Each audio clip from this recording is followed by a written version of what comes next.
Baik, bismillahirrahmanirrahim. Assalamualaikum warahmatullahi wabarakatuh. Selamat pagi menjelang siang para peserta diklat PDPS. Baik, pada hari ini kita akan membahas tentang materi administrasi pekerjaan sosial. Administrasi pekerjaan sosial ini kurang lebih ada 6 jam pelajaran. 3 di asinkronus, 3 di sinkronus. Baik, karena ini di 3 JP di sinkronus, maka saya akan membatasi menjadi 2 topik ya, menjadi 2 topik. Yang pertama, kita akan mempelajari prinsip-prinsip administrasi pekerjaan sosial. Selanjutnya, implementasi administrasi pekerjaan sosial. Baik, sebelum kita memasuki materi kali ini, saya akan memperkenalkan diri dulu. Nama saya Supriyan Jono dari Balai Diklat Makassar. Oke, selanjutnya kita akan memasuki bagian awal dari materi kita kali ini yang tadi sudah saya sebutkan. Yang pertama adalah kita akan memahami prinsip-prinsip administrasi pekerjaan sosial ya. Nah, jadi dalam prinsip-prinsip ini teman-teman harus memahami apa itu prinsip-prinsip di administrasi pekerjaan sosial dan apa saja prinsip-prinsip tersebut yang sudah teman-teman lakukan selama ini ya. Nah, itu bagian pertama. Bagian kedua, bagaimana mengimplementasikan administrasi pekerjaan sosial ini dalam praktek ya, dalam praktek pelayanan, terutama praktek pelayanan sosial, praktek pelayanan pekerjaan sosial di lembaga atau di tempat pekerjaan teman-teman masing-masing. Baik, bagian yang pertama, prinsip-prinsip administrasi dalam pekerjaan sosial adalah yang pertama, penerimaan. Yang kedua, keterlibatan demokrasi dalam merumuskan prosedur dan kebijakan lembaga atau badan lembaga. Yang ketiga, komunikasi terbuka atau open communication. Itu menurut Skidmore ya, Skidmore tahun 1995 halaman 26 dan 28. Baik, sekarang kita coba mengupas sedikit tentang penerimaan. Apa itu penerimaan di dalam administrasi pekerjaan sosial? Jadi penerimaan di sini adalah suatu sikap ya, sikap yang bisa kita munculkan sebagai staf dari lembaga dalam menyampaikan pelayanan sosial. Jadi bagaimana tindakan kita dalam memberikan pelayanan sosial, baik sebagai staf maupun sebagai individu yang bertanggung jawab. Itu namanya prinsip penerimaan. Prinsip yang pertama, penerimaan.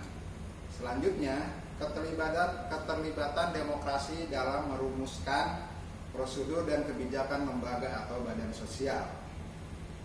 Dalam hal ini, seorang Peksos dapat menyarankan kepada timnya bahwa pengadministrasian yang kita lakukan selama ini harus bersifat partisipasi. Jadi mampu menerima masukan-masukan dari staf-staf yang lain, serta kita juga merumuskan prosedur-prosedur dan kebijakan-kebijakan yang dilakukan oleh lembaga berdasarkan partisipasi yang telah teman-teman sampaikan di lembaga tersebut.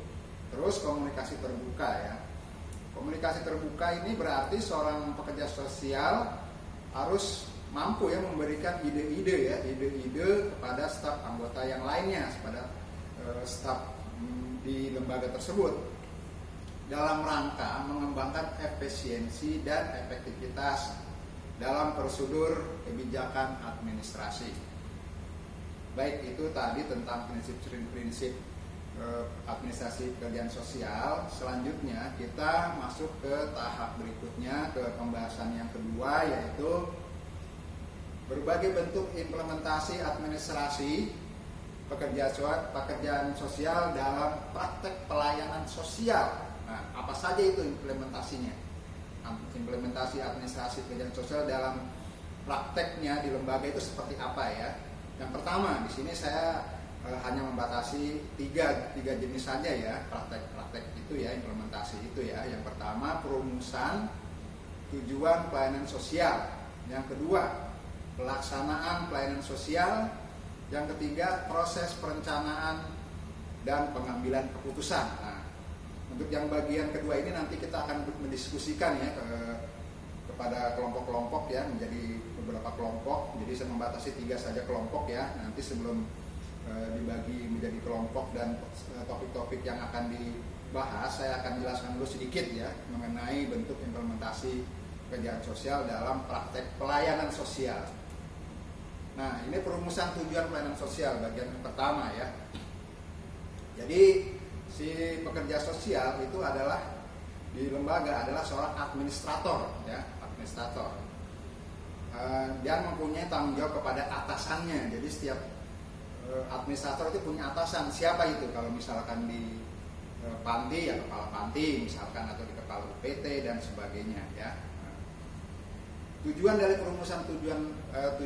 perumusan ini adalah untuk memberikan masukan berdasarkan pengetahuan keahlian teknis dan profesional serta pengalaman yang telah kita miliki. Jadi misalkan kita mengusulkan kepada pimpinan panti bahwa untuk pelayanan sosial kepada klien yang berkategori seperti ini, maka yang lebih efektif adalah seperti ini, misalnya seperti itu, sesuai dengan perkembangan zaman. Itu implementasi yang pertama, perumusan tujuan pelayanan sosial. Yang kedua, pelaksanaan pelayanan sosial itu sendiri.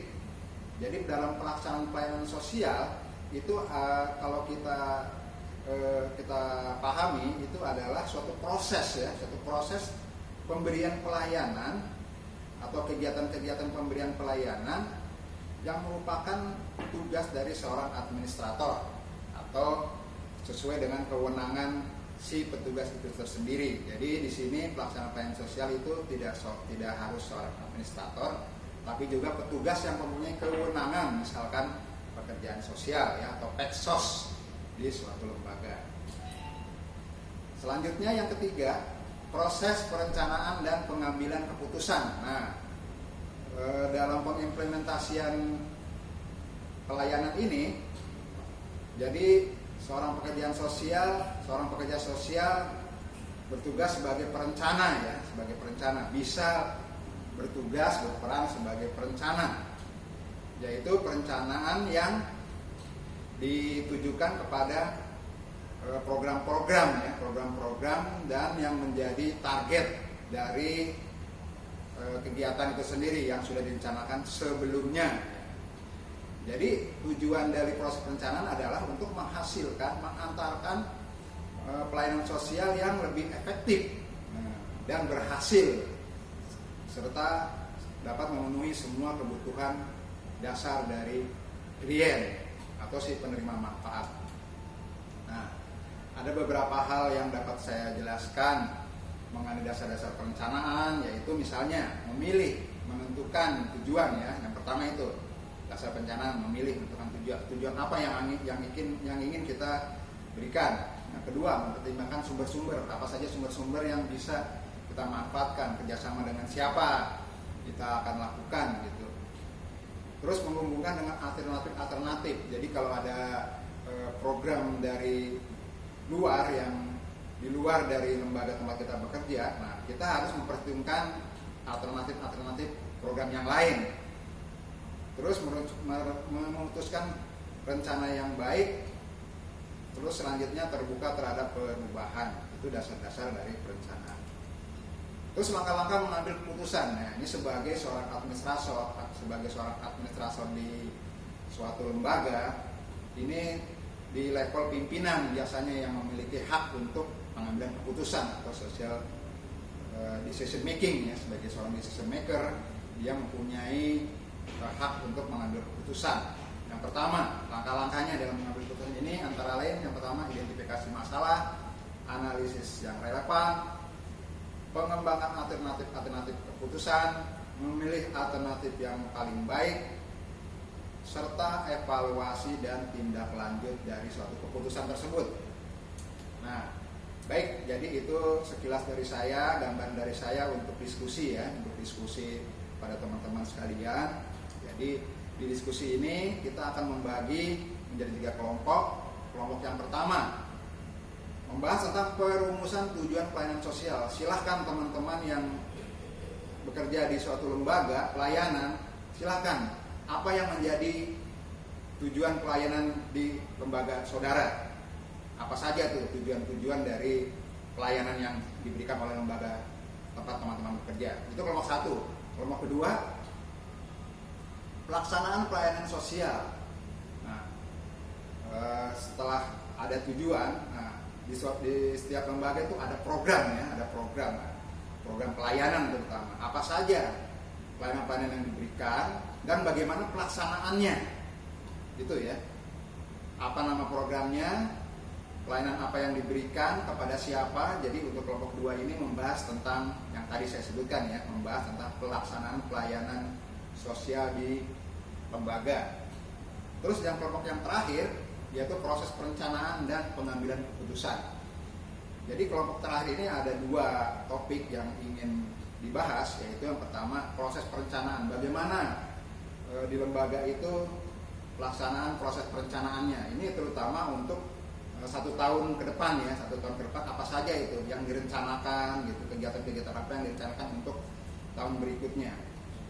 Selanjutnya pengambilan keputusan. Jadi setelah adanya perencanaan itu eksekusinya seperti apa. Jadi pengambilan keputusan dari perencanaan yang sudah kita susun itu seperti apa eksekusinya. Nah, ini untuk kelompok 3. Baik, sekarang saya beri kesempatan kepada teman-teman untuk bergabung sesuai kelompoknya masing-masing. Nanti setelah itu silahkan ya menyusun paparan ya, bahan paparan yang nanti akan kita presentasikan. Baik, bagaimana, sudah paham teman-teman sekalian? Sudah? Ya, baik, kalau sudah silakan teman-teman bergabung. Nanti kita akan lanjut diskusinya setelah teman-teman menyelesaikan paparan yang sudah didiskusikan berdasarkan kelompok masing-masing. Baik, itu saja yang bisa saya jelaskan untuk kesempatan kali ini. Mohon maaf kalau ada kekurangan. Terima kasih atas perhatiannya. Wabillahi taufiq wal hidayah. Assalamualaikum warahmatullahi wabarakatuh. Selamat siang. Salam.